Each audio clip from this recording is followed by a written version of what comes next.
Muy buenas tardes a todos y a todas. Muchísimas gracias a las personas que nos acompañan en la presentación de este libro, también a los que nos ven a través de las redes sociales del Ayuntamiento y, por supuesto, muchísimas gracias a las dos personas que me acompañan hoy aquí en esta mesa, a Laura Rodríguez como representante de Le Canarias Ediciones y, como no, al autor de la obra que tenemos el orgullo de poder presentar hoy aquí en Tijarafe, a Eduardo Cabrera Capote.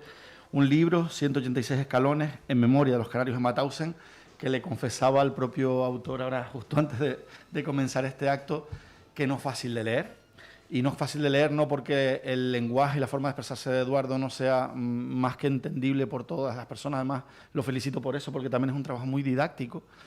Pero sobre todo no es fácil de leer por lo que habla, por el contenido, porque a poco que uno se deje llevar y además la fórmula que utiliza él para hacerlo me parece, vamos, súper original y que nos llena, y llena, a mí particularmente me ha transportado a esos lugares, a esos paisajes, a esos personajes, a esas personas, a esas vidas y sobre todo pues a algunos rincones de la propia esencia del ser humano que parece que no son comunes o que no son propios de la humanidad propiamente dicha y que sin embargo a lo mejor forman parte de nosotros y nosotros mismos lo sabemos. Esa manera de acercarnos a cómo se llega a unos hechos tan terribles como los que se dieron lugar y fueron auténticamente reales y sucedieron en Centro Europa y en estas auténticas fábricas de la muerte que Eduardo describe en este libro, centrado mucho en el campo de Mauthausen, pero también en otra serie de campos de concentración utilizados pues, por el movimiento nazi para exterminar a personas humanas, para denigrarlas, para convertirlas en no personas. O sea, así los consideraban para llegar a tratarlos así.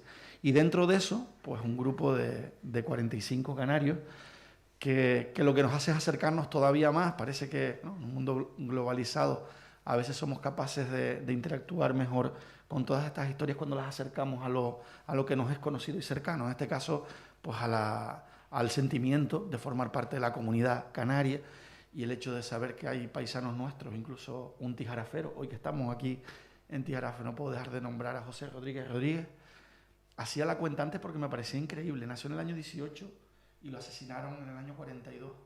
24 años.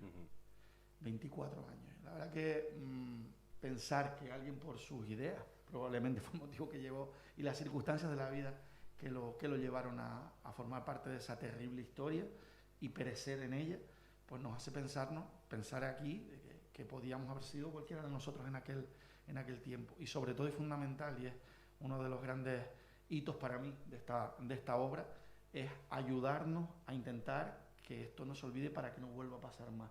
Y yo por eso pues quiero felicitar a Eduardo por el trabajo, porque además me consta que ha dejado alma y corazón en él. Se ha implicado mucho hasta a nivel emocional, no solo evidentemente como autor del libro y escritor, sino también viviéndolo desde dentro, sabiéndolo transmitir a las personas que se han encontrado en el camino y que nos ha propuesto pues, poderlo transmitir a su vez a más personas en actos como este.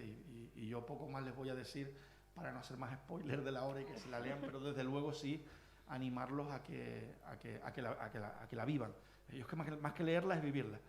Yo le decía a él que no es apropiada para leer por la noche, para dormir bien. Busquen algún momento, aquí tenemos la suerte de tener muchos lugares maravillosos en esta comarca donde poder abstraernos un poco, ¿no? de las cosas que parece que son importantes en la vida, que lo son seguramente también, pero que sin duda alguna conocer lo que pasó y ser consciente de todo esto creo que nos ayuda a llegar más a esa parte de la esencia de la humanidad buena, conociéndola a través de la otra no tan buena. Así que yo sin más le doy la palabra a Laura para dejar al final a Eduardo exponiendo pues la presentación de su obra. Muchas gracias. Bueno, bienvenidos y bienvenidas al acto de presentación del libro de Eduardo, un poco a modo de presentación, como Le Canarias Ediciones. Ya llevamos trabajando casi 10 años y con cerca de un centenar ya de obras a nuestras espaldas, todas vinculadas de una u otra forma con Canarias, bien dando a conocer el patrimonio, bien a través de monografías históricas o también a través de novelas. Este fue el caso de Eduardo, de cómo conocimos a Eduardo Cabrera sobre el año 2018. Él nos presentó un proyecto de Odali, Historia de un irlandés, una historia que nosotros también desconocíamos que nos pareció fascinante y también digna de difundir entre la población. Y si este proyecto nos había parecido un proyecto necesario, el segundo proyecto que nos trajo, que es este, el de 186 escalones, nos pareció de fundamental publicación, por cuanto suponía también pues saldar una deuda con nuestro pasado. Él me contó que habían 45 canarios que habían pasado por el campo de concentración y que, bueno, un poco se habían quedado ahí en el olvido, ¿no? Y no era una situación justa. Así que me dijo, bueno, Laura, mi objetivo es uno, quiero traerlos de vuelta a casa. Y me pareció una idea espectacular y decidimos empezar a trabajar en el proyecto, aún con el coronavirus de por medio, pero teníamos que llevarlo a cabo.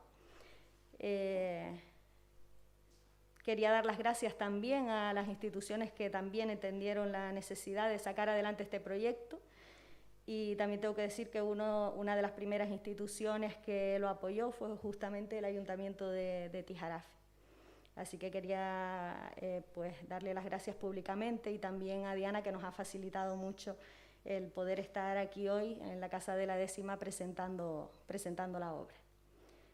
Y poco más, ya les dejamos con Eduardo Cabrera para que nos cuente su viaje especial. Quedas en tu casa, Eduardo. Muchas gracias.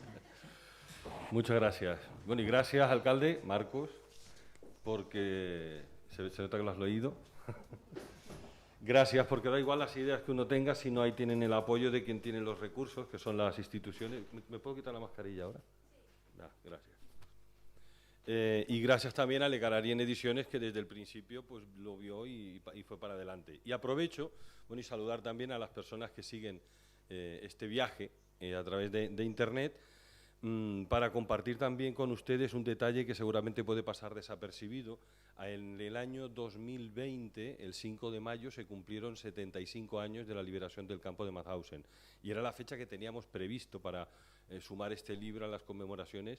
Evidentemente no pudo ser por la pandemia, pero Le Canarien Ediciones captó tanto la esencia de traerlos de vuelta a casa y la esencia de esos pequeños detalles, que si se fijan en el libro, la fecha de edición de 186 escalones es diciembre de 2020, aunque sabíamos que no saldría hasta 2021, pero bueno, es un detalle que quiero compartir también.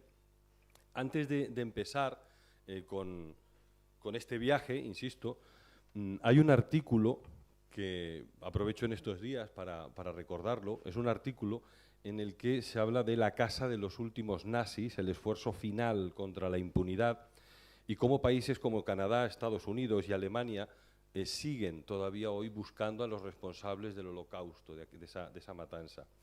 Leo textualmente alguna frase: el objetivo ya no está en buscar antiguos jerarcas del Tercer Reich, porque la mayoría nacieron en el siglo XIX y es muy difícil que sigan vivos, sino a perpetradores secundarios, pero sin los que el Holocausto y el exterminio nazi de todos los seres humanos que consideraban inferiores hubiesen sido imposibles. No me voy a alargar muchísimo más, pero hay una imagen en este artículo, que bueno, lo dejo si lo quieren echar un vistazo, pero en la fotografía aparece el juicio y los magistrados llevan mascarilla. Fue el año pasado. Todavía hoy la justicia considera que esta historia no es el pasado, sino que sigue siendo presente. Hay unas palabras de la jueza que habla del asesinato en masa inventado por seres humanos, organizado por seres humanos y ejecutado con la ayuda de multitud de seres humanos, y que dice, no alberga ninguna duda, Meyer Göring se llama la magistrada, no alberga ninguna duda, personas muy normales como el acusado, miles, cientos de miles, millones de personas muy normales hicieron eso a personas muy normales, miles y cientos de miles, millones de judíos, polacos, lituanos, húngaros, rusos y disidentes, así de fácil. Y con esto quiero enlazarlo, también hago referencia al principio de 186 escalones a Philip Zimbardo, que él es psicólogo de la Universidad de Stanford, Y si no han oído hablar, es fácil de encontrar información sobre el proyecto Stanford, o hay una película alemana que se titula El experimento. El proyecto Stanford lo hizo este profesor de psicología en los sótanos de la Universidad de Stanford para intentar explicar cómo era posible lo que había sucedido y cómo en los juicios de Nuremberg los acusados se escudaban con que cumplían órdenes.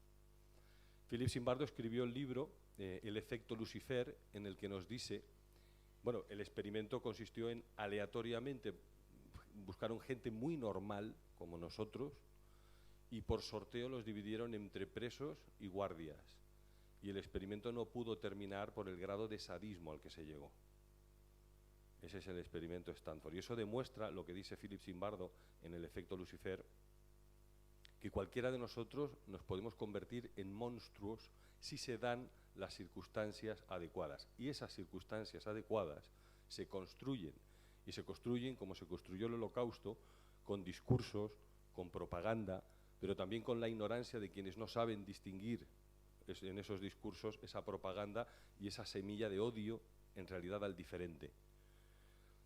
Luego, si quieren, yo no tengo problemas, y si quieren podemos ver incluso alguna fotografía que no está en el libro, y les cuento por qué no está en el libro.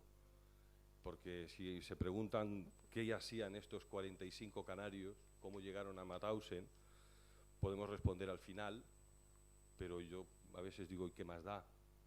Allí murieron 45 canarios, pero murieron judíos, homosexuales, gitanos, gente que simplemente pensaba diferente, ¿no?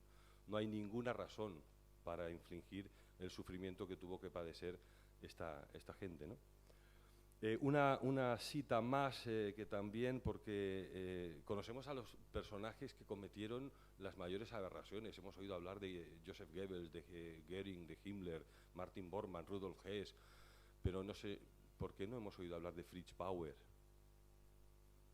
Fritz Bauer, a veces cuando hablamos del Holocausto o de nuestra propia historia de nuestro país, miramos a Alemania como ejemplo de haber reconocido su pasado.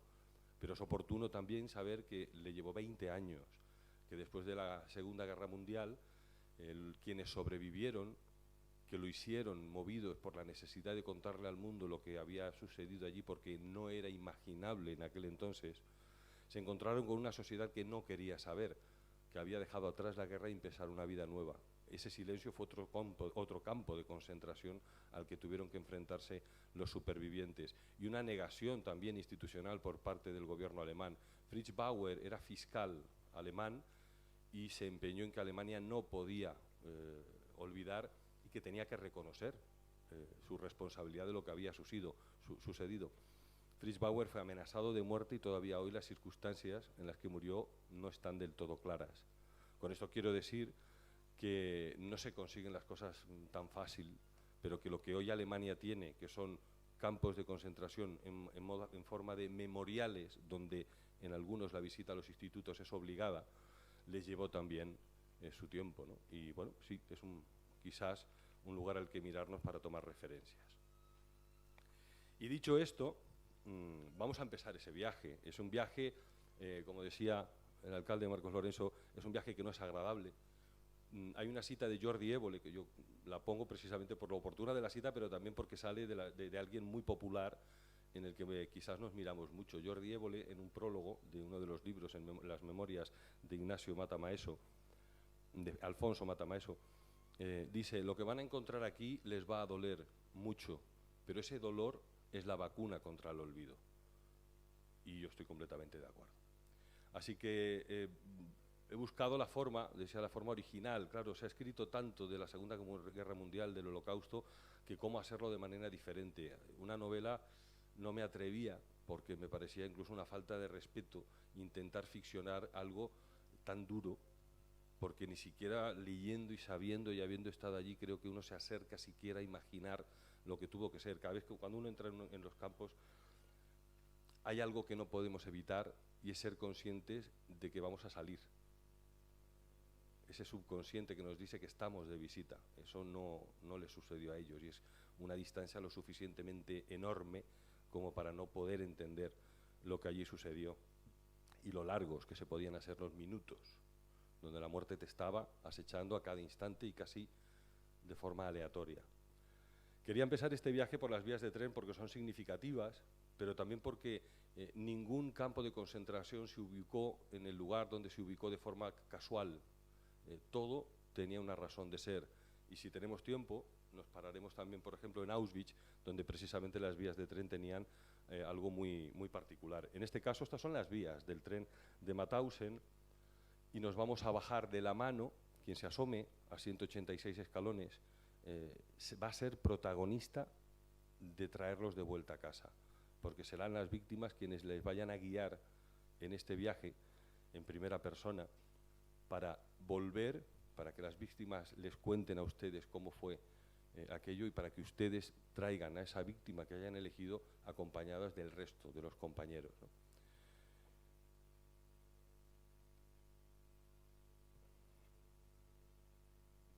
A ver, ahora.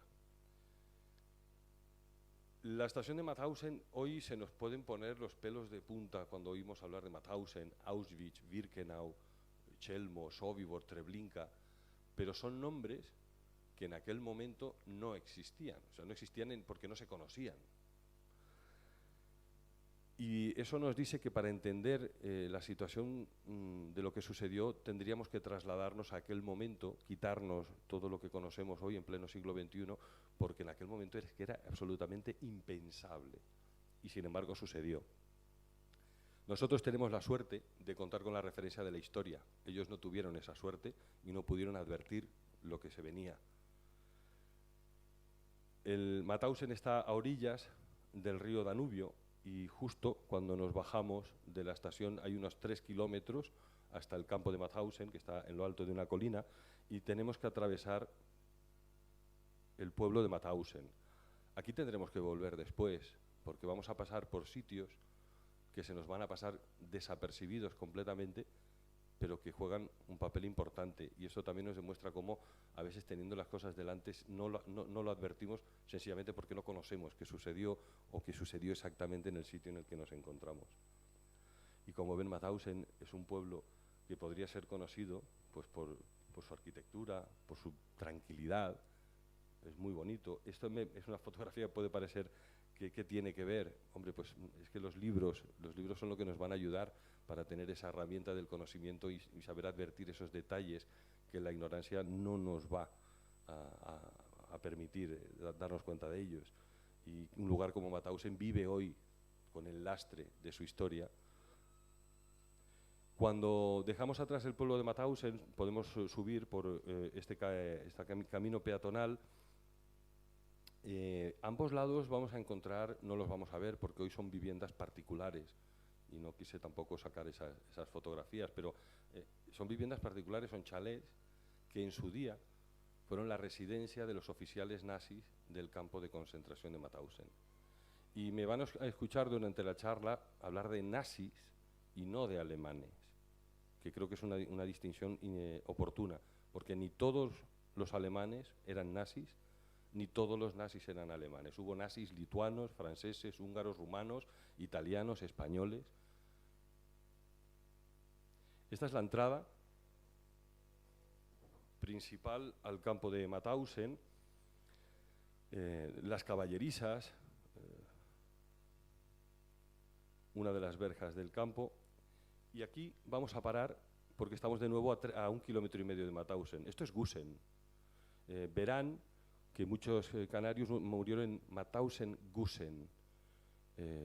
Gusen eran los crematorios, un subcampo principal de Mauthausen. Mauthausen tenía alrededor de unos 40 subcampos que eran coordinados por la dirección de Mauthausen.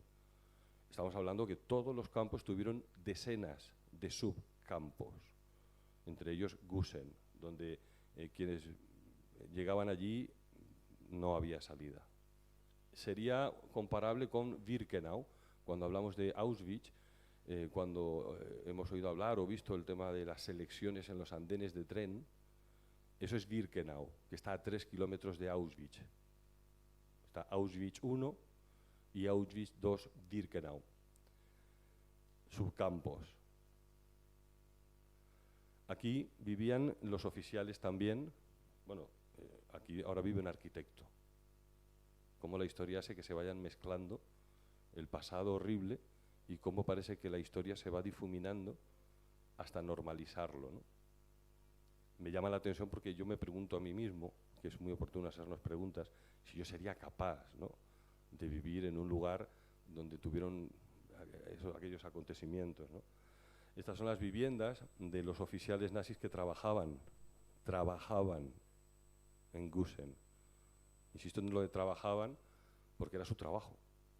Y cuando terminaban su jornada de trabajo, muy orgullosos de lo que estaban haciendo, volvían a sus familias, con sus hijos, a cenar en familia, alrededor de la mesa, y a ser probablemente estupendos padres de familia. El efecto Lucifer, de Philip Zimbardo. Esta es una fotografía que la podemos encontrar precisamente en Gusen, en el memorial de Gusen, de cómo ha sido la transición de lo que hoy es la casa de un arquitecto, que no juzgo, ni mucho menos, pero lo pongo como referencia, y cómo también han ido evolucionando, en este caso menos. Y ahora vamos a entrar en Gusen. Esto era Gusen. Esto fue Gusen.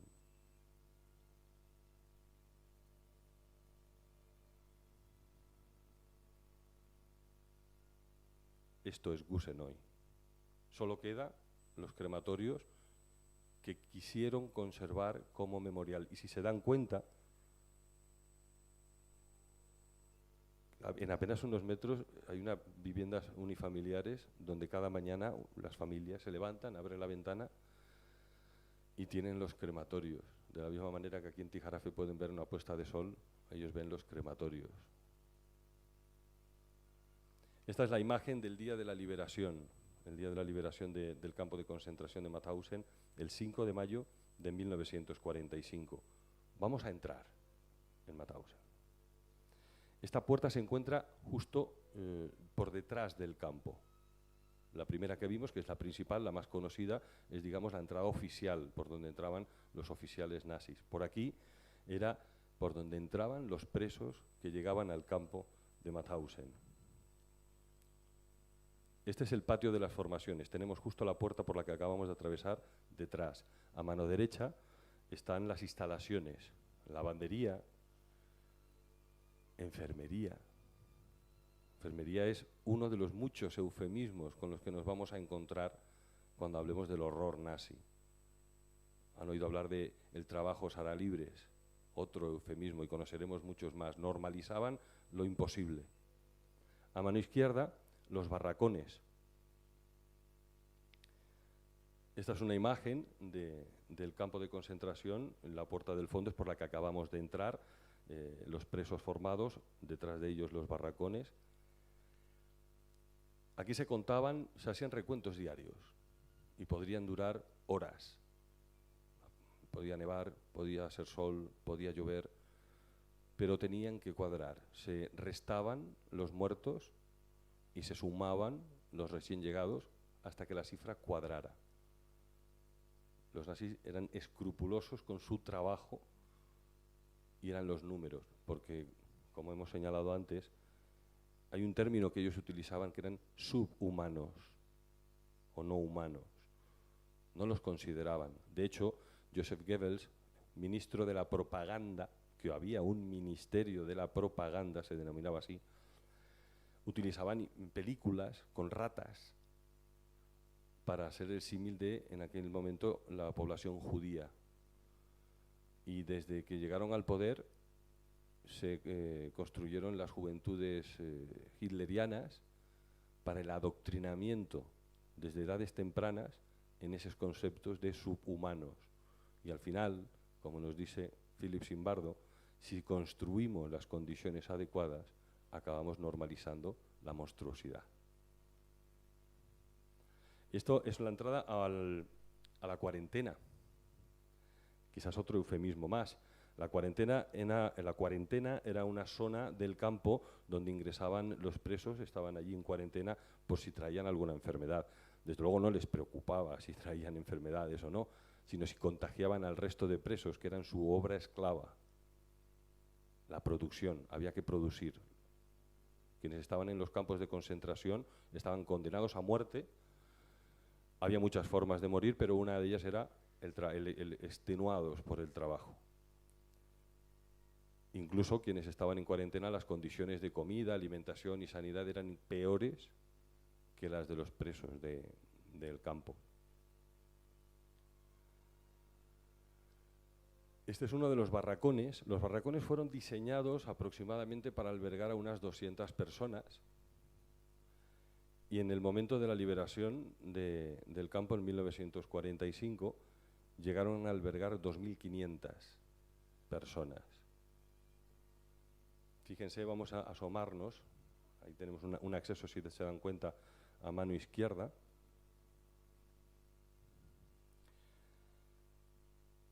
No sé si han oído hablar de los capos.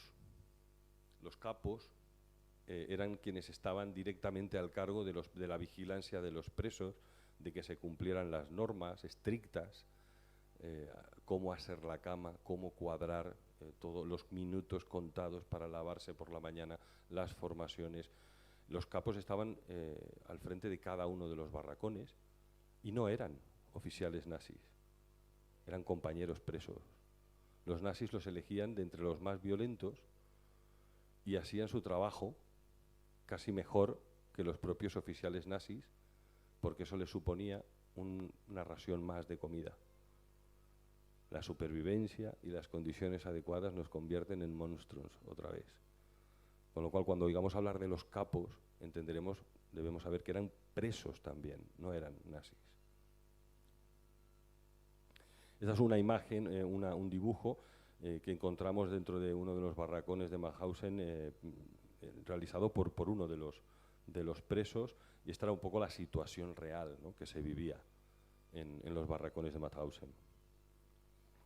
Hemos conocido un poco, ¿no?, cómo es el día a día, insisto, con la distancia de lo imposible, porque la muerte es aleatoria. En las formaciones y en el libro, entre los testimonios que he recogido, se cuenta cómo en las formaciones el oficial nazi pasaba revista y ¿miro a los ojos o no le miro a los ojos? Esa decisión podría significar la vida o la muerte. ¿Le tocará al de mi derecha o le tocará al de mi izquierda? Pero no podemos olvidar que tú estás a la derecha o a la izquierda de otro, que probablemente esté pensando lo mismo. Así de aleatoria era la muerte en los campos de concentración. Vamos a salir de nuevo por la misma puerta por la que hemos entrado, para que nos vayamos ubicando, ¿no?, en el espacio físico, y vamos a caminar de frente, dejando atrás el campo de concentración, por este sendero que podemos distinguir todavía en la parte izquierda de la imagen, y que va a dar a la cantera de Mauthausen. Esta es la escalera de la cantera de Mauthausen, los 186 escalones de la muerte que denominaban. No es aleatorio, decíamos, en la ubicación de los campos de concentración. El de Mauthausen se eligió ahí y se construyó primero por los presos de Dachau, que fue el primer campo que se abrió tan solo un mes y medio después de que el nacionalsocialismo, de que Hitler llegara al poder. Un mes y medio después ya había un campo de concentración, el de Dachau, que sirvió de modelo para establecer las normas que regirían en el resto de campos de concentración. Dachau se replicó en Mauthausen, en Auschwitz, en Birkenau, Sobibor, Treblinka, Chelmo, Ravensbrück, Sachsenhausen. Todos cogieron el modelo que se experimentó en Dachau. Un mes y medio después de que Hitler llegara al poder, votado por el pueblo. Fue elegido democráticamente, no lo olvidemos. 186 escalones que los que estaban en las cuadrillas de trabajo de la cantera tenían que subir cargando bloques de granito de unos 40 kilos. Probablemente aquí se dice que se encuentre el granito más puro de toda Europa. Y ese fue el motivo por el que se construyó Mauthausen en ese lugar, para la producción de bloques de granito para construir el campo. Muchos edificios de la ciudad de Linz, en Austria, que se encuentra a 20 kilómetros del campo de Mauthausen, se construyeron con los bloques de granito que salieron de la cantera de Mauthausen. Esta fotografía está tomada en el escalón número 100.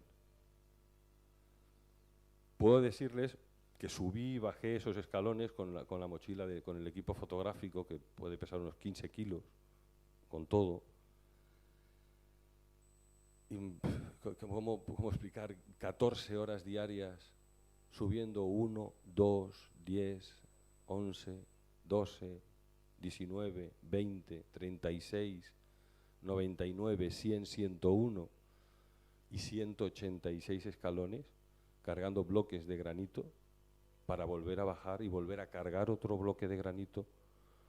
Si resbalabas, no tú, quien iba delante, significaba que tú podías morir también, porque quedabas aplastado por la piedra que cargaba el compañero. Patinar, utilizaban zapatos suecos, podríamos llamarlos, de madera. La suela era de madera con una tela, eso eran los zapatos, así nevara o no, con los pies congelados. Rodeados de guardias nazis con perros, acechándoles constantemente a cada paso, con los capos, sus compañeros, golpeándoles con porras constantemente. Durante 14 horas diarias, sin saber si ibas a sobrevivir unos minutos más, y entre los testimonios que se recogen en 186 escalones, hay algunos que trabajaron en la cantera de Mauthausen y que contaban que no sabían si aquella noche llegarían de nuevo al barracón o no. Esta es la imagen de la cantera de Mauthausen, vista desde arriba, desde el campo, con lo cual ya nos da una idea un poco de la bestialidad, ¿no? Pero es conveniente también, quizás, y quiero también compartir un detalle. Me empeñé en que las fotos fueran en color, no es algo casual, porque considero que las fotos en blanco y negro estamos demasiado acostumbradas a verlas en blanco y negro contando una historia del pasado, y creo que el color nos devuelve al presente, aunque hablemos de 1942 o 41, pero nos devuelven al presente para que entendamos que es real, que existe hoy, que está ahí, que estuvieron ahí. Esta sería la cantera de Mauthausen a pleno rendimiento. Ahí pueden imaginar lo que les comentaba, ¿no? Cómo van cargando esos bloques de granito que podemos ver aquí debajo también.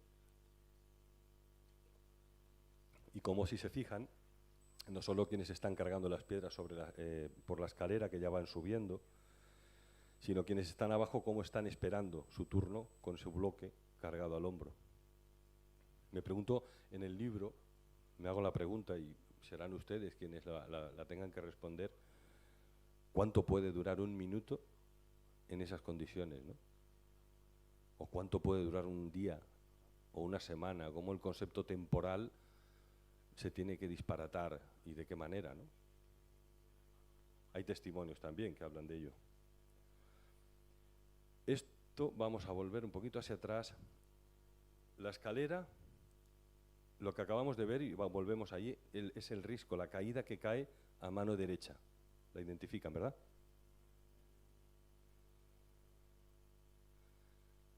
El salto del paracaidista. Lo llamaban los nazis. Y supongo que podrán imaginar el porqué. El salto de paracaidista lo llamaban los nazis porque desde allí, quienes estaban condenados a la cantera de Mauthausen saltaban para suicidarse, porque no soportaban más aquel trabajo. Y algunos testimonios cuentan cómo quedaban los cuerpos trabados a medio camino entre las rocas, algunos aún con vida. Y justo debajo encontramos esta placa que recuerda a un grupo de 100 judíos holandeses que en el verano de 1942 ingresaron en el campo y que los nazis, por diversión, les obligaron a empujarse los unos a otros. Entiendo muchos serían familia, en el salto del paracaidista. La monstruosidad de la que nos habla Philip Zimbardo. No son humanos, son subhumanos, no humanos. ¿Qué más nos da, no?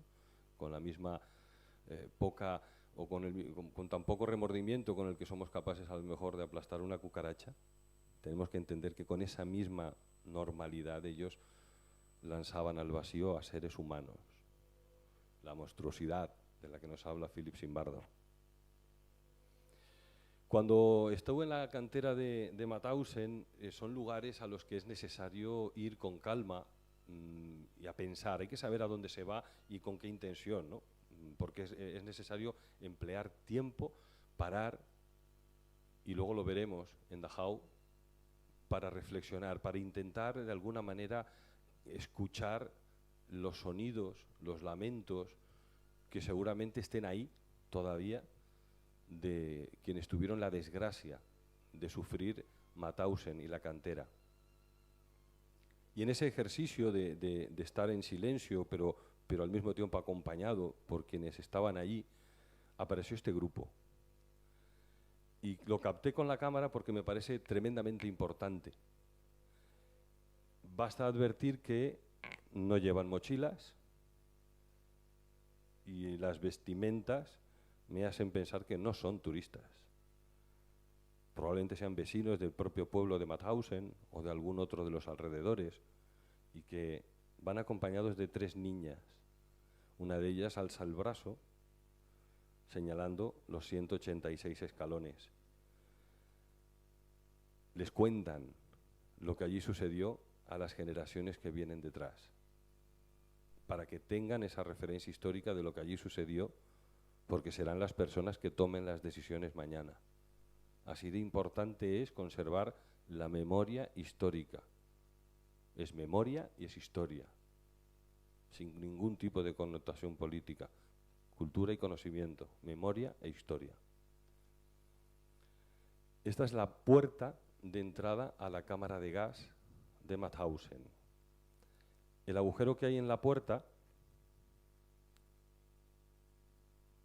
estaba pensado para ver en qué momento habían fallecido pues, los 1.500 personas que podían, en el caso de Auschwitz, por ejemplo, que las tenía grandes, las cámaras de gas, o las 200 o las 300, me pregunto si el número importa, ¿no? O sea, estamos hablando de seres humanos, no de números, familias enteras.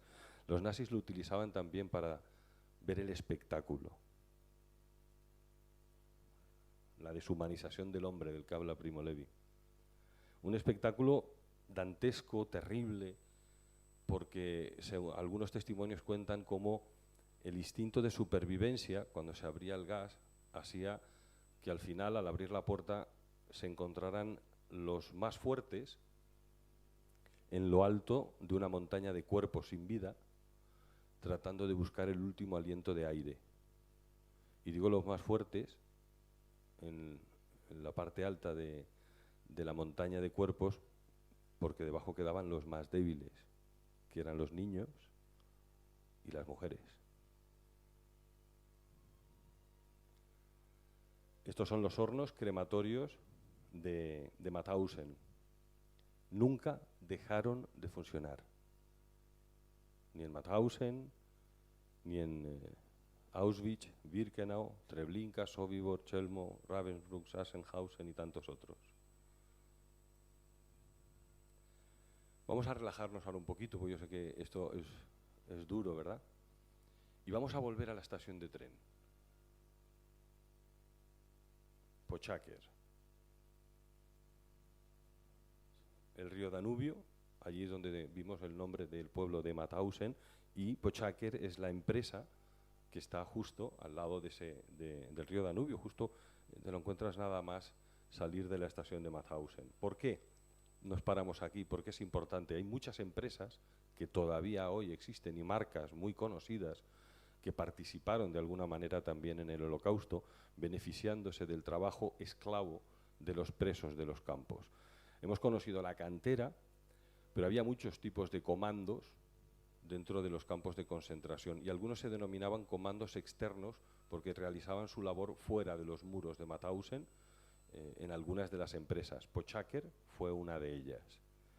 Y nos paramos porque el comando Pochaker tiene especial importancia en esta historia. Estos son los miembros del comando Pochaker. No sé si los pueden leer, pero en cualquier caso, en la línea de arriba, de izquierda a derecha, Juan Pedrol Carbonell, desconocido, José Alcubierre Pérez y José Aviñós Sabaté. Y debajo, también de izquierda a derecha, el primero es desconocido, Manuel Cortés García, Félix Ibarra Peña y Manuel Ángel Ramos Barril, miembros del Comando Pochaker.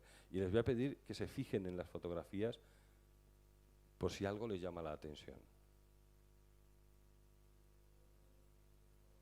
No sé si hay algo que les llame la atención. A quien ya ha leído el libro, ¿no? Ya ha pasado por ahí. Si se fijan, el primero por la izquierda en la línea de abajo, fíjense en el corte de pelo. ¿Lo advierten ahora? Esa franja en el centro. No es casualidad tampoco, nada era casual en la industrialización de la muerte diseñada por los nazis. Era la forma que tenían de identificar a los presos en caso de fuga. Y por supuesto los vecinos que los detectaban estaban obligados a denunciarlos, porque ya sabemos lo que pasaba si no los denunciaban. Morían asesinados, claro, ejecutados. Y esa era la singularidad con la que ellos identificaban o podían identificar a los presos y intentaban escapar de los muros de Mauthausen. No sé si han oído hablar de Francis Boix. Francis Boix, catalán, sobrevivió a Mauthausen y su testimonio en los juicios de Nuremberg fue fundamental para poner imágenes a otros tantos testimonios orales. Francis Boix era fotógrafo y como fotógrafo los nazis lo destinaron al laboratorio de fotografía de Mauthausen, porque Mauthausen tenía un laboratorio de fotografía, porque Mauthausen, los nazis, en esa escrupulosidad que tenían de registrar su trabajo, con el que tan orgullosos estaban, contando a las víctimas, cuántos cuerpos venían en los trenes, cuántos fallecían, cuántos estaban en la formación, todo quedaba perfectamente registrado y por supuesto también en fotografías. Francis Boix fue destinado al laboratorio fotográfico del campo de Mauthausen y estos son algunos de los negativos de las fotografías del campo de Mauthausen, entre ellas la visita de Heinrich Himmler, líder de las SS, al campo de Mauthausen. Fotografías de la cantera.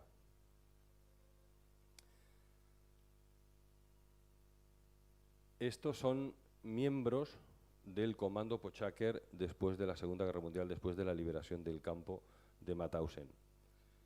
Francis Boix fue un héroe y conoceremos a otros nombres que es justo recordar porque se jugaron la vida. En medio de estas tinieblas de las que el ser humano es capaz, también hay una luz de humanidad. Gente que es capaz de jugarse la vida para contarle al mundo aquello que era inconcebible de imaginar entonces. Nosotros hoy no nos cuesta tanto porque tenemos imágenes, tenemos testimonios, conocemos la historia, pero tenemos que entender, cuando hay quien pregunta cómo no se rebelaban cuando iban hacia las cámaras de gas, por qué iban como corderitos, porque no sabían, ¿no? Era inimaginable. Incluso hubo fugados del campo de Auschwitz que dieron testimonio de lo que allí estaba sucediendo y los gobiernos de entonces no eran capaces de creer lo que les estaban diciendo aquellos testimonios. ¿Cómo se van a construir cámaras de gas para aniquilar sistemáticamente a millones de personas en grupo? Eso es imposible, pensaban. En esta fotografía, después de la liberación del campo, miembros del Comando Pochaker, Francis Boix tuvo el coraje y la valentía impagable de hacer copias de aquellos negativos. Parece que se los guardaba dentro de los zapatos para llevárselos por la noche a su barracón. Y una vez en el barracón se los hacía llegar a miembros del Comando Pochaker que sabían, como comando externo, que trabajaban fuera de los muros de Mauthausen. Era una forma de sacar aquellos documentos gráficos fuera del campo para crear ese testimonio de lo que estaba sucediendo dentro de aquellos muros. No se conoce exactamente de qué manera, pero sucedió, o se cree, que en el trayecto de 1,5 kilómetros aproximadamente entre el campo de Mauthausen y la fábrica Pochaker, alguno de los miembros de este comando lanzaba los negativos al jardín de una casa, por la que hemos pasado, pero no nos hemos dado cuenta, porque es una casa más. Lo cuento así porque a veces tenemos delante cosas que no advertimos por cualquier motivo, ¿no? Y sin embargo podemos estar rodeados de historias sin saberlo. Y les voy a pedir que se fijen en esta imagen, en este grupo, en la mujer de la izquierda que tiene su mano sobre su brazo. Esta mujer es Anna Pointner, otro de los nombres olvidados, una heroína que también se jugó la vida, porque en el jardín de su casa era donde el comando Pochaker lanzaba los negativos de las fotografías que había tomado Francis Boix. Esta es la casa, a día de hoy, de Anna Pointner. Anna Pointner, que tenía que denunciar para salvar su vida, eligió no hacerlo. Y eligió recoger todos y cada uno de los archivos, de los negativos fotográficos para esconderlos en el muro que se encuentra detrás de su casa. Y entre estas piedras, permanecieron ocultos cerca de 30.000 negativos hasta el final de la Segunda Guerra Mundial. Imágenes que sirvieron de testimonio en los juicios de Nuremberg, junto con el testimonio y las declaraciones orales del propio Francis Boix. Creo que es justo también recordar a esas personas que son capaces de jugarse su propia vida en un momento extremo para dar testimonio de lo que sucedió. Esta es una placa que se encuentra frente a la casa de Anna Pointner, precisamente en reconocimiento. Fíjense, 9 de mayo de 2015. Qué tarde, ¿no? Qué tarde. Pero ahí está. Vamos a entrar a algunos de los otros campos, esos que tomaron el modelo de Dachau. Pero porque también es común encontrar las historias de cómo se vivía y algunos nombres que es justo también recordar. Pero cuando decía que Gusen, a 1,5 kilómetros, a 1,5 kilómetros, 2 kilómetros de Mauthausen, era uno de los 40 subcampos de Mauthausen, cuando hablábamos de que Birkenau era un anexo construido después de Auschwitz I, cuando hablaba de Europa se llenó de campos de concentración y subcampos, este es el mapa, cada punto es un campo o subcampo de concentración del régimen nazi. Toda Europa estuvo sembrada de campos de concentración.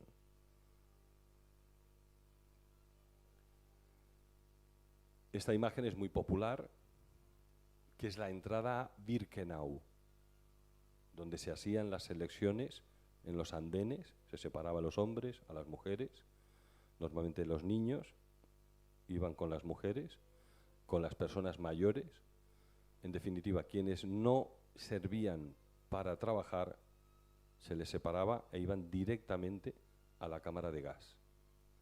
Quienes servían para trabajar tenían alguna oportunidad de intentar sobrevivir. Birkenau. Esto también es una imagen muy conocida. Esto es Auschwitz I. Y Auschwitz I, como decíamos al principio, con aquella vía de tren no se construyó por casualidad. En primer lugar, los bloques de Auschwitz, los barracones, ya estaban construidos. Eran del ejército polaco de la Primera Guerra Mundial y los nazis entendían que ya tenían medio trabajo hecho, además de la confluencia de muchas vías de tren. La casualidad hizo que esas dos circunstancias se adaptaran perfectamente al plan diseñado por los nazis para hacer llegar a esos trenes de ganado llenos de seres humanos condenados a morir o a trabajar como esclavos. El trabajo os hará libres, que dice ese letrero, y el trabajo os hará libres. Esta es la entrada de Dachau, el primer campo de concentración que se construyó al norte de Berlín, de Múnich, perdón, y que sirvió de modelo. Lo pusieron aquí, lo pusieron en Auschwitz y lo pusieron en tantos otros sitios, igual que las condiciones. Estas son las alambradas electrificadas del campo de Auschwitz. Gafas.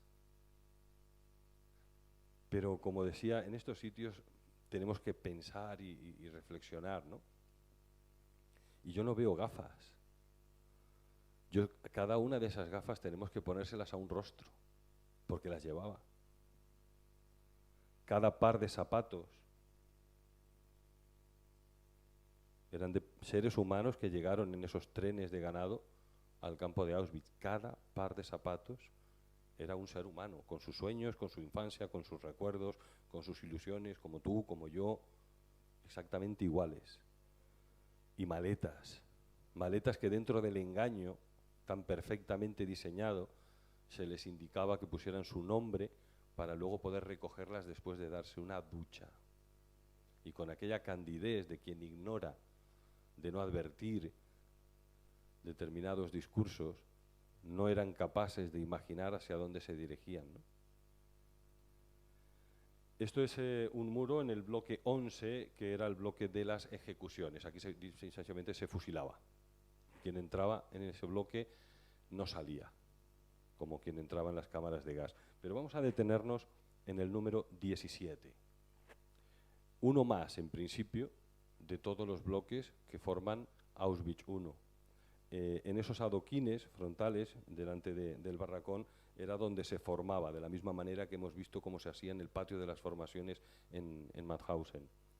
Pero he querido pararme aquí, porque aquí tuvo lugar también un hecho que creo que es digno recordar.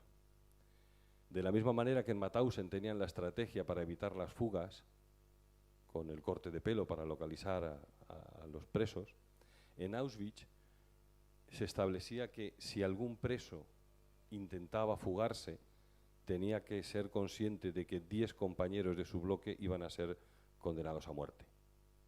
Y ahora intenta fugarte con ese peso sobre tu conciencia. Por supuesto, 10 presos elegidos al azar. Pero el instinto de supervivencia como seres humanos nos lleva a tomar decisiones de todo tipo. Y sucedió que hubo un intento de fuga. Y en respuesta a ese intento de fuga, los oficiales hicieron formar al barracón número 17 y seleccionaron a 10. A ti, a ti, a ti, a ti, a ti. Y en ese a ti, recordemos, ¿no? Al de mi derecha o al de mi izquierda. No a mí, al de mi derecha o al de mi izquierda. Pero eso mismo está pensando el de tu derecha y el de tu izquierda. Y seleccionaron a 10. Y en esa selección de 10, uno de ellos rompió a llorar porque era padre. En el caso de las fugas, en Auschwitz no se fusilaba ni se enviaba a la cámara de gas. Se sabía que la condena era morir de hambre en una celda, sin ventanas ni nada, un cuarto. Y ahí sabías que permanecerías hasta que morías de hambre y de sed. Pues sabiendo eso, alguien levantó la mano para cambiarse por ese hombre que rompió a llorar porque era padre. Y a los nazis les daba igual, tenían que ser 10, estaba establecido que eran 10. ¿Qué más da cuál o quién? 10, un número. Y lo cambiaron. Y a mano derecha en ese bloque hay una placa, que es esta placa conmemorativa de ese suceso. Quien levantó la mano y se cambió por aquel padre de familia era Maximilian Kolbe, canonizado por Juan Pablo II, un sacerdote que efectivamente fue encerrado en una de esas celdas para morir de hambre. Permaneció con vida 2 semanas hasta que fue ejecutado de un disparo. Permaneció 2 semanas. ¿Cuánto dura un minuto, no? ¿Cuánto dura un minuto? Vamos a entrar en Birkenau. Estamos dentro. Los andenes de las selecciones. Un vagón auténtico de ganado de los que se utilizaron para transportar a los subhumanos, a los que consideraban como subhumanos, a los campos de concentración. Y ojo cómo empiezan las cosas, porque tendríamos que recordar cómo antes incluso, porque estamos hablando que la Segunda Guerra Mundial comenzó el 1 de septiembre de 1939 con la invasión de Polonia. ¿Pero qué sucedió desde 1933, que fue cuando el pueblo quiso, porque así lo votó, que Adolf Hitler fuera el líder de su país? pues inmediatamente después comenzaron a ponerse leyes, a quitar derechos a la población judía, la noche de los cristales rotos. Y en esas medidas y en esos discursos entra también ese efecto Lucifer, otra vez, de Philip Zimbardo. Aquí eran transportados. Hacía referencia a esto porque que rápido enseguida no nos damos cuenta. Ojo, porque ya ha pasado aquí, hace muy poquito, aquí en nuestro país. Quiero un listado de quienes residen, quiero un listado de los nombres de quienes son, ¿para qué te interesa saber? Ellos pidieron saber cuántos judíos había en cada lugar. Fue el primer paso para ser listados, tenerlos localizados, para luego ir a buscarlos, encerrarlos en guetos y de guetos a los campos de concentración y a las cámaras de gas. Nada fue casual, estaba todo perfectamente diseñado. Esto era un barracón en Birkenau. Esto es Dachau. Dachau ya estaba construido. Dachau era una fábrica de munición del ejército alemán, está al norte de Múnich, durante la Primera Guerra Mundial. Bueno, pues ya lo tenemos. Le ponemos una valla y el trabajo se hará libres. En principio se deportó aquí a enemigos políticos, gente que no estaba de acuerdo. Y si hemos leído, hemos visto algunas de las películas sobre el nazismo, podemos advertir cómo enemigo era el que pensaba. Escritores, músicos, artistas, periodistas, gente que tenía la capacidad de hablar, de opinar, de levantar la mano y decir simplemente yo no estoy de acuerdo. Dachau. Y a partir de ahí se experimentaron con medidas, modelos, que luego fueron replicados en todos los campos de concentración. Este es el patio de Dachau. A la izquierda, los barracones que, como en Mauthausen, estaban diseñados para un número determinado de personas que luego se multiplicó el número de presos. Estas son las literas, están reconstruidas. Hay algunas cosas que son reconstrucciones por ese periodo de 20 años. Dachau, después de la Segunda Guerra Mundial, fue también lugar donde se vieron obligados a permanecer muchas víctimas antes de regresar a sus países. Hubo mucho tiempo, no sucedió de inmediato. De la misma manera que hoy tenemos campos de refugiados, pues esa función la utilizaron también los campos de concentración. Después del horror nazi, se vieron obligados a permanecer allí hasta que bueno, pues se les dio ubicación en determinados países. En concreto, los españoles de Mauthausen no tuvieron esa oportunidad porque no les esperaba una buena bienvenida en su país. Ninguno de ellos imaginó, si leemos los testimonios, veían en la Segunda Guerra Mundial el fin de un infierno, pero nadie pensó que tardarían décadas hasta poder volver a un país donde se les esperaba para fusilarles también, con el régimen de Franco. The Camp Road, la carretera del campo, por aquí se cruzaban los presos. Esta es una imagen de aquel momento, en este lugar. Y por ahí se cruzaban los presos y se susurraban algunas noticias de cómo iba la guerra, de lo que oían según los trabajos que tenían cada uno de ellos. Estos son lo que quedan también de los barracones. Los nazis, cuando advirtieron que tenían perdida la guerra, cuando los aliados desembarcaron en Normandía y cuando el frente oriental se acercaba a Berlín, empezaron a destruir pruebas de todo lo que habían hecho.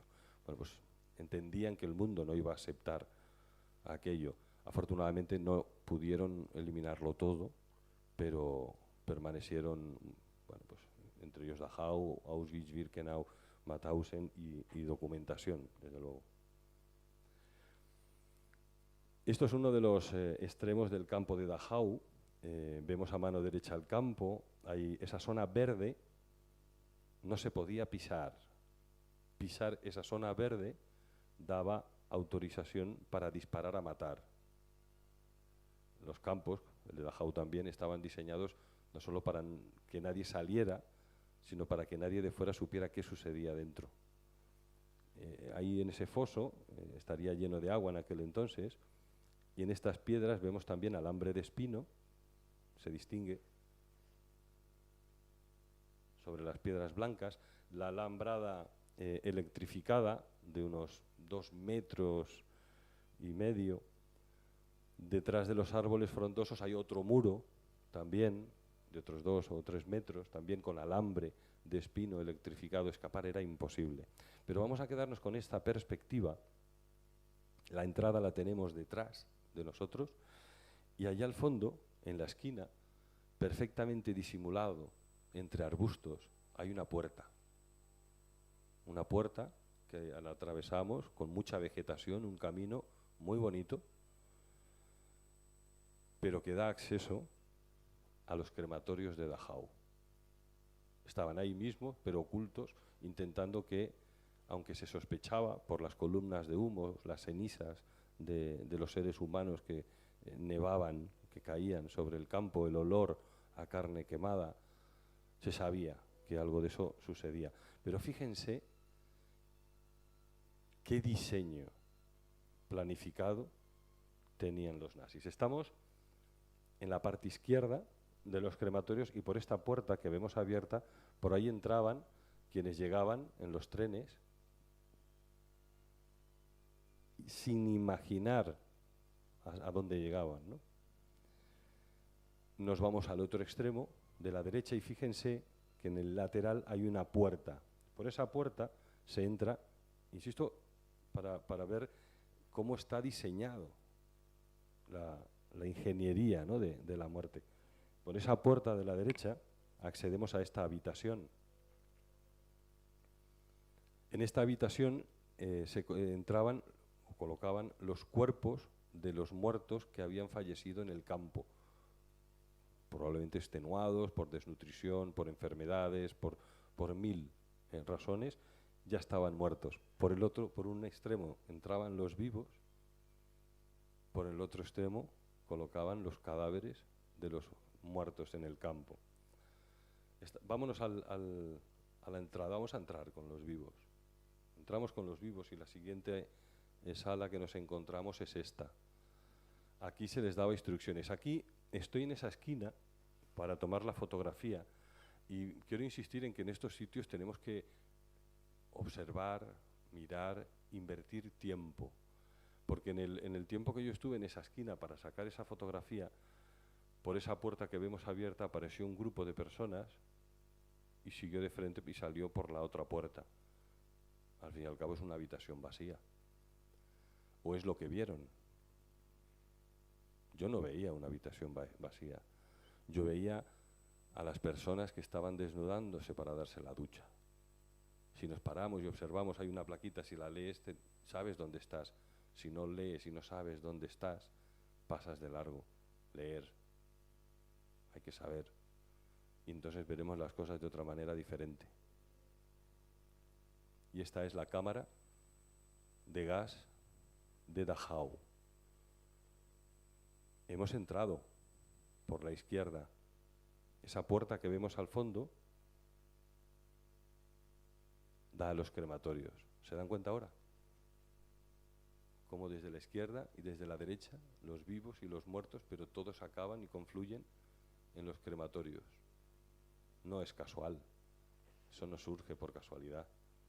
Y esta es la imagen con la que se encontró el ejército aliado cuando llegó al campo de Dachau.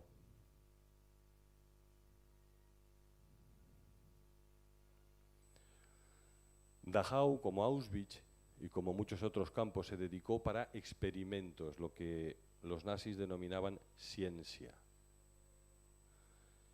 Y ojo, porque no se les ocurrió de repente, habría que remontarse al siglo XIX para empezar a hablar de la raza, de la genética, de las diferencias raciales, de lo superior de una raza, de lo inferior de otra. Eso no es nuevo, no surgió, no se lo inventaron los nazis. Los nazis aprendieron de discursos de otros que estuvieron antes que ellos.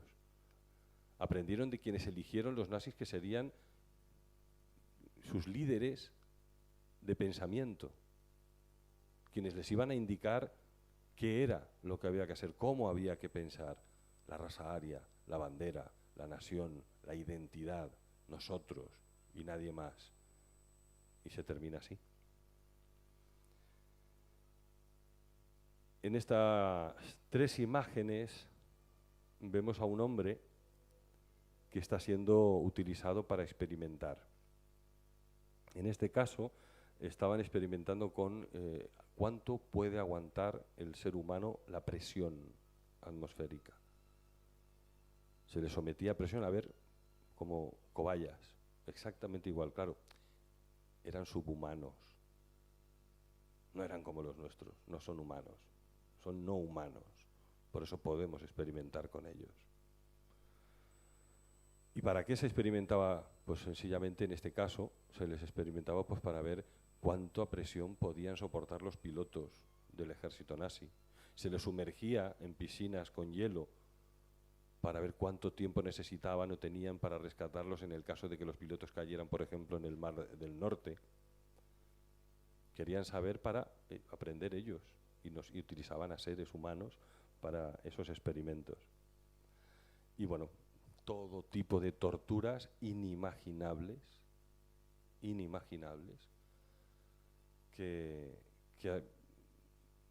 ¿cuánto dura un minuto? Hay testimonios que lo recogemos aquí en 186 escalones en los que relativo es el tiempo, ¿no? Según en qué circunstancias te encuentres. ¿Cuánto puede durar un minuto? Aquí eran 25 golpes con porras de cuero que el preso estaba obligado a contarlos en voz alta y en alemán. Y si se equivocaban, empezaban de nuevo.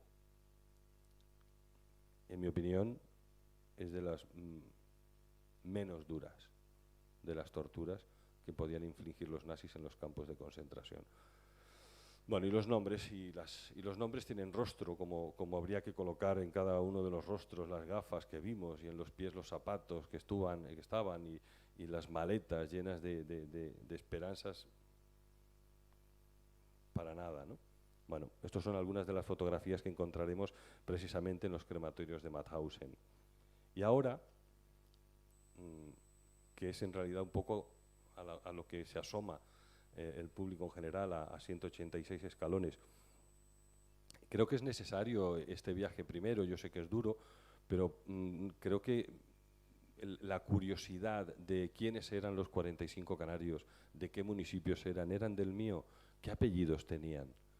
Esa curiosidad normal, entendible, legítima, necesito aprovecharla para contar primero lo que hemos visto, ¿no? Porque qué sentido tiene saber quiénes eran si no conocemos previamente por lo que pasaron, ¿no? Para entenderlos, para entender la necesidad de recordarlos y de traerlos de vuelta a casa. Y con esa intención entré en la habitación de los nombres. Esta es la habitación de los nombres. Aquí se encuentran, en esos paneles que vemos, los aproximadamente 300.000 nombres de las víctimas que pasaron por el campo de concentración de Mauthausen. Que pasaron, bueno, en realidad se consideran víctimas a quienes murieron, pero yo me empeñé en traer también a quienes sobrevivieron, porque no dejaron de ser víctimas también. Bueno, más o menos, en la elaboración de este viaje y de esta aventura necesaria, tenía un poco localizados dónde se encontraban cada uno de los 45, entendiendo que no están ordenados, sino que están en orden aleatorio, porque no está pensado para encontrarlos, es simplemente algo testimonial. Donde sí se pueden encontrar es en estos archivos que se encuentran en la habitación de los nombres y donde sí están en orden alfabético. Pero no era mi propósito ir a lo fácil, que también, porque luego me encontré con esto. Claro, donde yo tenía localizados aproximadamente a los 45 canarios, cada uno de ellos, cuando te encuentras con estos paneles hay que entender que más o menos pueden ser 2 metros cuadrados. Yo iba con 4 folios que colocaba en línea para ir renglón a renglón intentando localizar el nombre que yo estaba buscando en aquel momento. Es imposible. Hasta tal punto que tuve que salir en alguna ocasión porque la cabeza es como una sopa de letras gigante y sin orden ninguno. Y me acuerdo que había una mujer que trabaja allí en el memorial que me preguntó y le despertó curiosidad, ¿no? el objetivo de mi viaje. Y cuando yo salí, en una de las veces, la primera vez que salí a coger algo de aire, me pidió el listado, ¿no? Para ayudarme. Y a los 15 minutos aproximadamente subió diciendo que era imposible encontrarlos de aquella manera, que para eso estaban los listados en orden alfabético. Pero yo me empeñé porque creía que era lo necesario y apareció Orencio Mata Rodríguez, de Garafía, hermano de Nasianseno Mata, del que existen unas memorias publicadas en los años 90, creo que en el 96 me parece, publicadas por el Cabildo de La Palma, Nasianseno Mata y Orencio Mata. Orencio no tuvo la suerte que tuvo Nasianseno y murió en el campo de Mauthausen. Nasianseno sí logró sobrevivir, es uno de los 45 y uno de los palmeros que están también en este listado. Por supuesto también Nasianseno dentro de los canarios.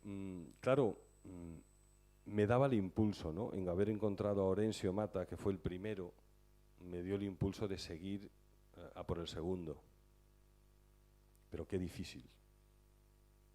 En alguna ocasión tomaba la fotografía de un nombre y quitaba, evidentemente, los folios, enfocaba con la cámara y revisaba para ver que la posición era correcta y que estaba bien enfocado. Pero siempre es bueno sacar 2 o 3 fotos más y había desaparecido de nuevo, sin yo moverme. O sea, desaparecían. Ahí podemos ver cómo no hay un orden alfabético establecido, no hay orden. O sea, fueron 16 horas en la habitación de los nombres para intentar localizarlos uno a uno, hasta el punto que, sin ningún orden en concreto, yo llevaba el listado, entonces me tropecé con Sebastián Pereira Marrero. Pero por algún motivo Sebastián Pereira Marrero me costaba encontrarlo más que los demás. Entonces lo dejaba y me iba al siguiente de la lista y lo encontraba y me daba impulso para intentar buscar al siguiente. Y volvía a Sebastián en la zona que yo sabía que tenía que estar, pero Sebastián no aparece, hasta que, sin advertirlo, sin darme cuenta, me descubrí a mí mismo hablando con Sebastián y diciéndole: ¿dónde estás, Sebastián? ¿Por qué no quieres venir conmigo? Déjame llevarte de vuelta a casa. Y Sebastián apareció. Y Sebastián apareció, y apareció Aniceto Duque, y apareció Domingo Enrique Pérez, Francisco Afonso García, Alejandro Moreno García, Domingo Cedrés Arrocha, Fulgencio Lorenzo Rodríguez y los 45 canarios de Mauthausen, traídos directamente de la habitación de los nombres. Y este es el viaje al que yo les invito en 186 escalones.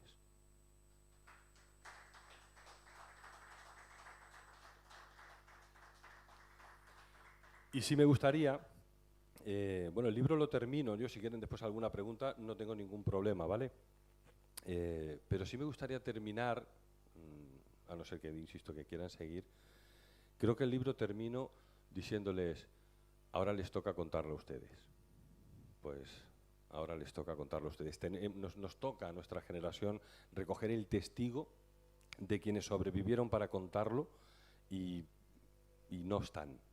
Por edad, quienes sobrevivieron, queda alguno, lo hemos visto en el artículo con el que empezábamos, pero nos toca a nosotros recoger ese testigo y legarlo para que esta memoria no se olvide.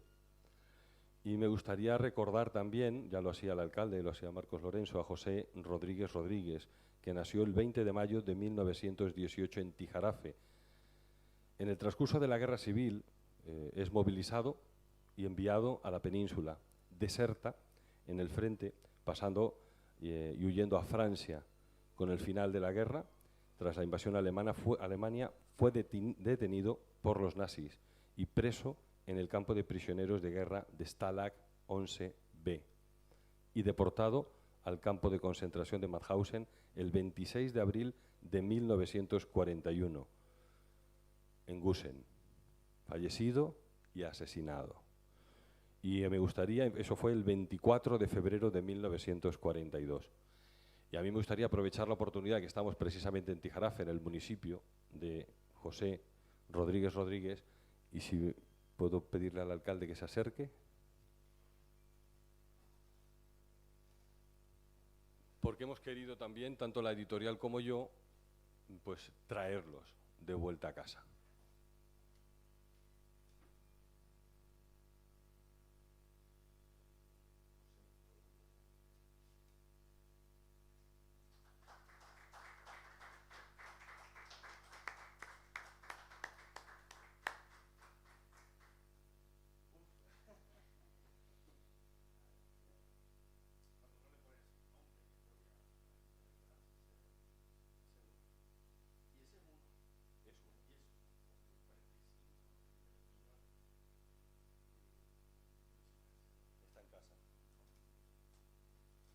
Este era el objetivo principal. Y si quieren alguna cuestión, alguna duda, alguna pregunta, pues yo encantado.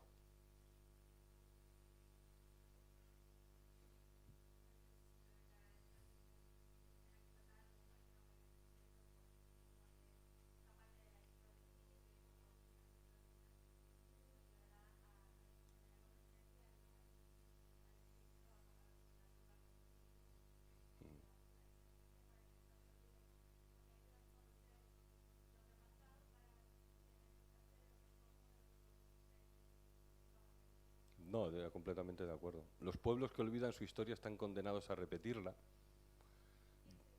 Primo Levi decía, ya ha sucedido, eso significa que puede volver a suceder, y ha sucedido de nuevo. Si miramos a los Balcanes, por ejemplo, si miramos en Sierra Leona, los hutos o los tutsis, si miramos Siria, si miramos el mundo hoy, en pleno siglo XXI, está sembrado de guerras, de odio al diferente, de ver en condiciones, y lo decía en el otro día también, cuando nos apelan a una bandera, la que sea, o a unas siglas, o a unos colores, y argumentan que una bandera nos une, yo me pregunto, ¿cuántas banderas hay en todo el mundo? ¿Eso une o divide? No hay una bandera sola que nos una. Las banderas, en mi opinión, por supuesto, es muy subjetiva, pero las banderas nos dividen en pequeños núcleos en lugar de en una sola comunidad como personas, ¿no? Como seres humanos. Y ese rechazo, esa diferencia es luego utilizada en determinados discursos políticos llenos de argumentos absurdos si conocemos la historia y contrastamos y tenemos curiosidad por conocer, para convertirnos en monstruos y en borregos dirigidos desde un despacho, porque sucede. No sé si han visto, por ejemplo, Senderos de Gloria, en la Primera Guerra Mundial, de cómo los soldados de 16, 17 años eran enviados al frente a las trincheras a morir, también una muerte aleatoria en aquella guerra de trincheras, enviados por oficiales a 20 kilómetros del frente, con sus uniformes perfectamente planchados, comiendo caliente con tazas de plata, y enviando a chavales en masa a la muerte. ¿Por qué? Por una bandera, por una identidad. Son argumentos. Son muchas preguntas, ¿no?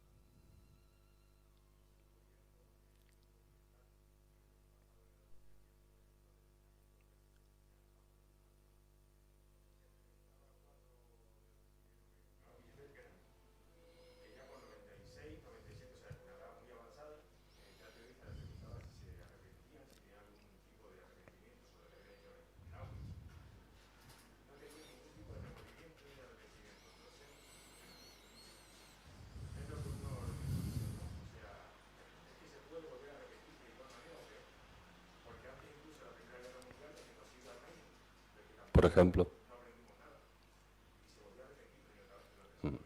Por eso a mí me gusta cuando yo oigo hablar de memoria histórica, ese término, a veces de repetirlo en determinados escenarios, nos puede venir una imagen politizada de lo que es la memoria histórica.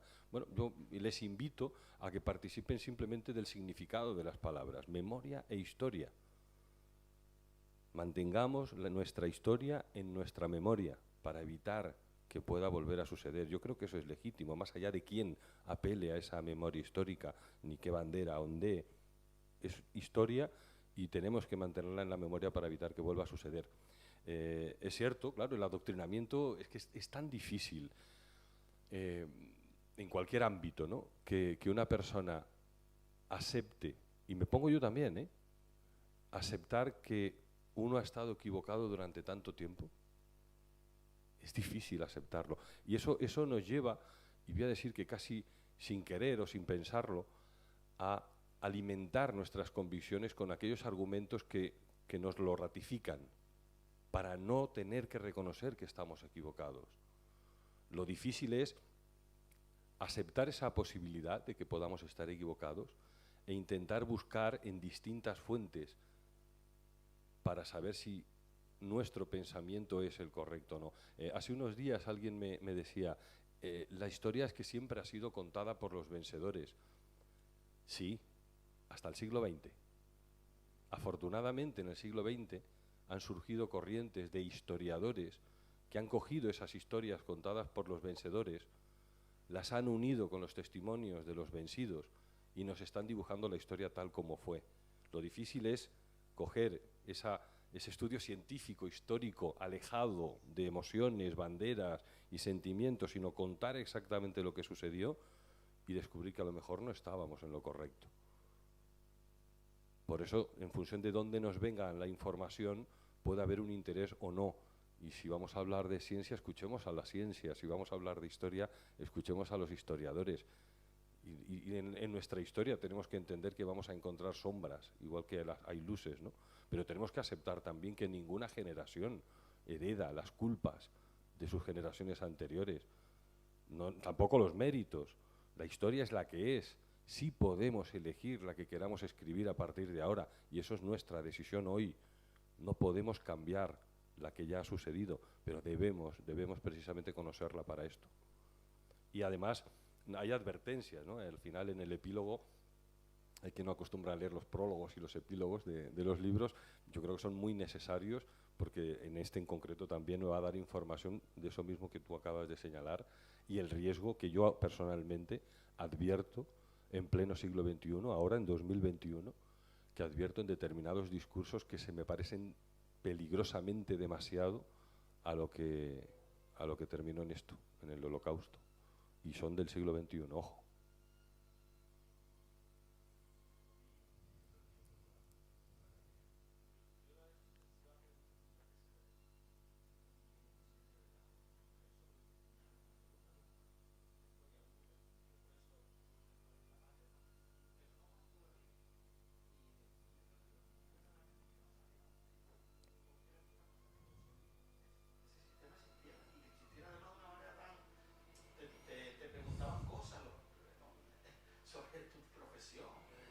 Efectivamente, estás hablando, sí, hay un testimonio.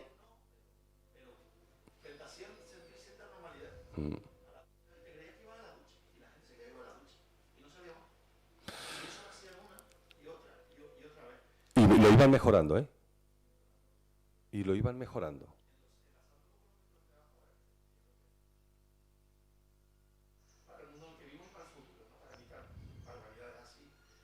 Esos 20 años de silencio posteriores. Es horrible que los hayan sufrido las víctimas que no han podido reivindicar lo que pasó. Pero en cierto modo puedo entender que es no sé si 20 años, no sé si 10, no sé si 5, pero que necesitaba un tiempo la gente que vivió aquello para asimilar lo que no se creyeron y los que lo sufrieron. O sea, del error tan grave o tan grande, del horror tan horrible. Y tuvieron que pasar años para que verdaderamente se pudiera normalizar eso. Yo lo intento extrapolar a lo que ha pasado a lo mejor en España a otro nivel, pero también situaciones muy graves dentro de la guerra civil y de esa supuesta reconciliación después de la guerra, o silencio, como se quiera decir, y ahora la puesta en escena o querer recuperar esa memoria. Y es necesario, y hay que hacerlo igual que se hizo en Alemania, pero me preocupa mucho que se utilice como arma política. Y eso ha pasado, está pasando en este país también. Y que haya unos muertos que tienen un valor y otros que tienen otro. Y se vuelve otra vez a buscar azules, y eso está en el mismo germen de lo que empezó a ser una auténtica aberración y terminó siendo lo que fue. Y a veces no nos damos cuenta de que a lo mejor queriendo eso, hablar de memoria histórica, lo que estamos haciendo es sin querer volver a plantear, a ponernos en términos de volver a pensar que a lo mejor es normal que te defiendas del otro, que hizo tanto mal y tanto, y sabiendo lo que fue y no perdiendo nunca de vista que hay que recuperar la memoria de las víctimas, que creo que es lo fundamental, y aprender de eso para que no vuelva a pasar. Hay que desvestirlo de mensajes de odio. Claro. Se mezcla. Hombre, el odio al judío que los nazis inculcaron entre la población, a los judíos se les culpó, entre otras cosas, de una crisis económica que vino impuesta, entre otras cosas, por el crack del 29, 6 años antes de que Hitler llegara al poder, pero vino impuesta también por unas condiciones brutales del Tratado de Versalles, con la derrota de Alemania, hasta el punto que la inflación era tan brutal que el dinero no merecía la pena ahorrarlo porque no sabías cuánto iba a valer mañana. Un sello podía costar millones de marcos, o el pan. Y ante esas circunstancias, el hambre, gana el que da pan, que son los discursos de los salvapatrias, de los de yo soy capaz de salvar, nadie más, conmigo te irá todo bien. Pero dentro de ese discurso nosotros tenemos la oportunidad de jugar con la historia para cotejar, ¿no? En aquel momento se culpó a los judíos, pero ¿cuántos judíos vistieron el uniforme alemán del ejército en la Primera Guerra Mundial? ¿Por qué a los judíos se les tacha de ser usureros, prestamistas, comerciantes? Es que a lo mejor tenemos que irnos a la Edad Media, cuando se les prohibió a la comunidad judía desempeñar trabajos artesanales y poseer tierras. Si les prohíbes la ganadería, la agricultura y la artesanía, ¿qué les queda? El comercio. Y durante 500 años han tenido que sobrevivir con el comercio, y han sido muy buenos, claro, lo han aprendido durante 500 años, y ahora tú los culpas también por ser buenos en lo que hacen. Pero luego, cuando hablamos de 6 millones de judíos, los que murieron en los campos de concentración nazi. Pero en los campos de concentración nazis de toda Europa murieron 20 millones de personas. No eran solo judíos, eran homosexuales, eran gitanos, eran socialdemócratas, eran comunistas, eran gente que pensaba diferente, era gente incómoda. Pero es que fueron 50 millones de víctimas, incluimos a soldamilitares y a civiles, 50 millones. Que es aproximadamente la misma cifra que pereció en la Unión Soviética bajo el régimen de Stalin, con las famosas purgas y el Gulag. O sea, esto, el holocausto, gracias a personajes como Francis Boix, que recopiló esos negativos, gracias a los testimonios de los supervivientes, oye, pues hasta lo escrupuloso que eran los nazis para llevar un registro absolutamente de todo, tenemos documentación de la que probablemente carecemos de también lo que sucedió en la Unión Soviética. Pero ojo, es que han nombrado aquí a otros sucesos muy cerca, ¿no? Y tenemos que tener mucho cuidado. Y ahora con esa intervención, yo hablo mucho, pero es que me van viniendo cosas a la cabeza, ¿no? Hay un argumento que leí no hace mucho y que yo compro, y no sé si ustedes estarán de acuerdo. Si alguien llama a la puerta de mi casa, yo miro por la mirilla a ver quién llama. Y en función de lo que yo vea por la mirilla, elijo si te abro la puerta o no te la abro.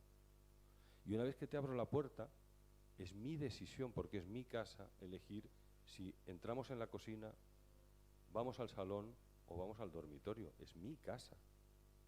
Yo creo que es un argumento muy lógico, ¿no? Ojo. Ese argumento está en un programa político de un partido de extrema derecha. Porque eso es muy vendible. Yo te lo compro. Es mi casa y yo elijo. Pero yo necesito saber, cuando tengas el poder que yo te concedo con mi voto, qué criterio va a determinar mirar por la mirilla, abrir la puerta, la cocina, el salón o el dormitorio. Eso no me lo has explicado. Me has dado un argumento que yo, dicho así, yo te lo compro. Pero tenemos que ser capaces de reflexionar más allá de lo que nos cuentan. ¿Qué hay detrás que no nos cuentan? ¿Qué otras variables hay dentro de lo que tú me estás contando y que yo te compro? Ojo, porque a lo mejor no me gusta. Y el nacionalsocialismo, nada más llegar al poder, empezó por ahí, a poner normas. Ahora tengo yo el poder y todo lo que te he dicho que iba a ser, lo voy a hacer. Pero lo voy a hacer a mi manera, que ahora tengo el poder. Y empiezo por eliminar a cualquier tipo de oposición que me pueda encontrar por el camino. La noche de los cuchillos largos. Por eso la historia nos regala una herramienta maravillosa, que es el conocimiento para... No podemos cambiar el mundo, pero sí podemos tener esa herramienta para estar prevenidos y advertir. No podemos cambiar el mundo, pero sí podemos intentar contagiar a nuestro círculo más inmediato para que alguien de ese círculo inmediato contagie a alguien de su círculo inmediato y construir una cadena de conocimiento para evitarlo. Por lo menos intentarlo.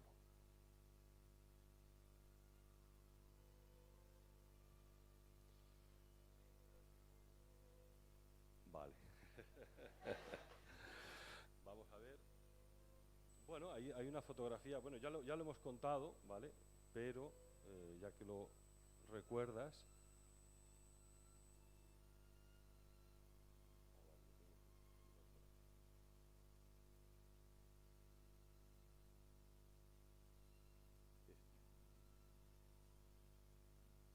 Vamos a aprovechar, ¿no?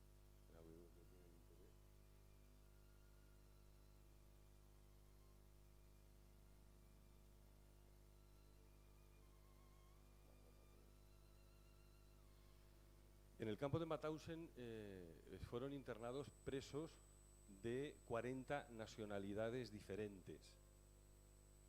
Y en los exteriores del campo de Mauthausen, hemos pasado por ahí, pasa que no lo hemos visto, hay memoriales de las 40 nacionalidades que tuvieron víctimas, Rusia, Italia, tal. Este es el memorial de España, ¿no? Y esta es la foto que yo no incluyo ni en el libro, ni en las exposiciones, pero que, bueno, estamos aquí para hablar precisamente, ¿no? Por la bandera. Y no significa que yo no sea republicano, significa que me importa muy poco la bandera. Y me importa muy poco porque no quiero correr el riesgo de que con esta fotografía empecemos a hablar de si nacionales o republicanos, porque no es la guerra civil lo que nos trae aquí, son los 186 escalones de una cantera que sufrieron republicanos, sí, pero también gitanos, homosexuales, judíos, soviéticos, comunistas, artistas, escritores, músicos, mujeres, niños. Y para no desviar el debate es la fotografía que prefiero no compartir para no desviar el debate, porque me importa muy poco el motivo por el que llegaron allí. No creo que exista un motivo, ninguno, para pasar por lo que pasaron. A la foto.